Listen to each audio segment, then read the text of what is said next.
मध्य प्रदेश विधानसभा चुनाव में मिली भाजपा को प्रचंड जीत के बाद में मुख्यमंत्री डॉक्टर मोहन यादव जनता का आभार व्यक्त करने के लिए उन्होंने रोड शो इंदौर में किया।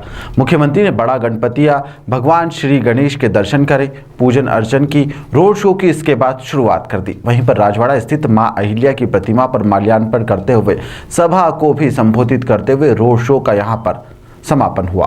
दरअसल मध्य प्रदेश विधानसभा चुनाव 2023 में भारतीय जनता पार्टी ने इंदौर जिले की सभी 9 विधानसभा सीटों पर विजय हासिल की है, जिसके बाद में मुख्यमंत्री डॉक्टर मोहन यादव ने रोड शो करते हुए जनता का आभार व्यक्त किया। वहीं पर रोड शो में हजारों की संख्या में मौजूद शहरवासियों के जनसैलाब ने मुख्यमंत्री पर पुष्प वर्षा करते हुए उनका अभिवादन और जमकर स्वागत किया।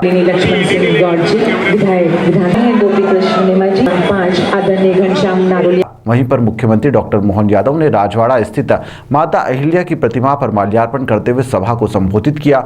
वहीं पर मुख्यमंत्री ने संबोधन के दौरान शहर को एलिवेटेड ब्रिज की सौगात भी दी और वर्चुअल रूप से लोकार्पण इसका कर दिया। शहर में बनने वाले एलिवेटेड कॉरिडोर का निर्माण एलआईजी चौराहे से नौलखा के बीच में 350 करोड़ रुपए की लागत से किया जाएगा। वहीं पर 24 माह में यह बनकर तैयार भी होगा।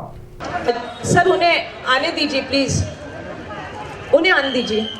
मैं अनुरोध करूंगी परम श्रद्धेय गड़गड़ाहट से इस सौगात का स्वागत करें रिमोट का बटन दबाकर हम बघेल जी से कि परम श्रद्धेय माननीय मंत्री महोदय। इस दौरान कैलाश विजयवर्गीय ने मंत्री राकेश सिंह की जमकर तारीफ करी और उन्होंने कहा कि जन आभार यात्रा में आपके पधारने के लिए मैं आपकी जानकारी हमें काफ़ी वक्त के बाद में मिली, इसी वजह से हम आपकी ब्रांडिंग अच्छे से नहीं कर पाए, उसके लिए आपसे माफ़ी चाहते हैं। नियमित रूप से मुख्यमंत्री जी पहली बार इंदौर आए। हमने जब हुकमचंद मिल के कार्यक्रम में आए तो हमने माना नहीं था कि आप इंदौर से आए, आप सीधे आए, वहाँ गए और चले गए, पर वो बहुत बड़ा काम किया था। आपको पता नहीं, आप भी मजदूर के बेटे हैं, मैं भी मजदूर का बेटा हूँ। आप समझ सकते हैं कि भावना क्या होती, और हम लोगों की भावना उससे जुड़ी हुई थी, और उस भावनाओं को समझकर आपने मुख्यमंत्री बनते ही सबसे पहला काम किया तो हुकमचंद मिल के मजदूरों का किया है। इसलिए एक बार फिर से आपका अभिनंदन करता हूँ और स्वागत करता हूँ। दूसरी बार आप आए हैं तो हमारे नितिन गडकरी जी ने बहुत पहले लगभग 350 करोड़ का ये एलिवेटेड ब्रिज की सौगात दी, पर इस पे बहुत कन्फ्यूज़न था। यहाँ पर टेक्निकल लोग भी बैठे हुए हैं, माननीय जिलाधीश भी हैं। मैंने कहा कि कुछ लोग इसमें आपत्ति ले रहे हैं, एक बार फिर से हम सर्वे कर लेते हैं, पर इस ब्रिज को बनाना आप चालू कर दिए, उसमें कुछ परिवर्तन होगा तो हम बीच में परिवर्तन कर देंगे, और यदि पैसे की आवश्यकता पड़ेगी तो हमारे मुख्यमंत्री जी बैठे हैं, डरने की क्या बात है, जितना पैसा होगा इंदौर के लिए इनसे लेकर आएंगे। कैलाश विजयवर्गीय ने कहा कि हमारी कैबिनेट में मंत्री हैं, लेकिन वे मेरे लिए एक आदरणीय हैं, हमेशा मैं उनसे सलाह लेता रहता हूं, आप पैर के स्पर्श करता रहता हूं, क्योंकि हमारे धर्म में हमसे बड़ों के चरण स्पर्श करना चाहिए। वहीं पर इंदौर में 9 विधानसभा पर भाजपा को प्रचंड जीत जो दिलाई गई है, उसके लिए मैं इंदौर की जनता का आभार भी प्रकट करता हूं। इंदौर के विकास के लिए आज एलिवेटेड ब्रिज की सौगात दी गई है। वो अपने इसी मालवा के एक वीर सपूत सम्राट विक्रमादित्य के नाम से इतिहास, जिसको कई कई रूप में जाना जाता है। सम्राट विक्रमादित्य द्वारा 2000 साल पहले बनाया हुआ मंदिर 500 साल पे आतंकवादियों ने, क्योंकि उस समय उनका साम्राज्य स्थापित नहीं हुआ था, बाबर कोई उस समय राजा नहीं बना था, कोई सम्राट नहीं बना था, लेकिन आतंकवादियों टाइप एक छोटा समूह आया जिसने बाद में हमारे देश पे कब्जा कर लिया और हमारे देवस्थान को नष्ट भ्रष्ट किया।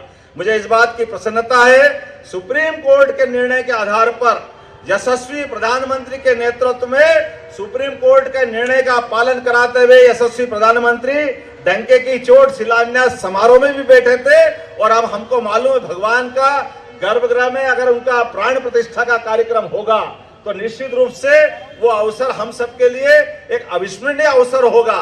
कई पीढ़ियां खप गई हमारे 500 साल के संघर्ष में, लेकिन आज वो समय आया है। और कैसे आश्चर्य की बात है, दुनिया के कई देश, मॉरिशस, इंडोनेशिया, कई देश उस अवसर पर अपने हिंदू धर्मावलंबियों को छुट्टी घोषित कर रहे हैं, वो मौका दे रहे हैं। वो दुर्भाग्य के साथ हमारे यहाँ एक दल विशेष के लोग ऐसे प्रमुख अवसर पर भगवान के उस मौके को, कितने अभागे ये लोग कह रहे हैं हम तो निमंत्रण ठुकरा रहे हैं, अरे निमंत्रण नहीं ठुकरा रहे, तुम्हारी बुद्धि भ्रष्ट हो गई है, जनता तुमको छोड़ेगी नहीं।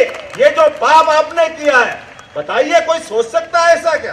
कोई निमंत्रण किसी को देता तो निमंत्रण के प्रति श्रद्धा दिखाना ये दोनों पक्ष के लिए जरूरी होती, खास करके निमंत्रण जिसको पहुंचता उसके पास।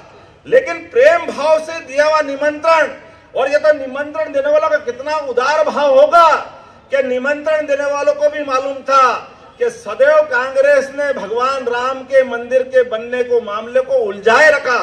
शपथ पत्र के साथ सुप्रीम कोर्ट में कई बार उनने अड़ंगे लगाए, लेकिन जैसे प्रभु राम सबको क्षमा करते हैं, उसी प्रकार से हमारे मंदिर निर्माणकर्ताओं ने सबके साथ सबको लेके चलने के भाव से निमंत्रण दिया।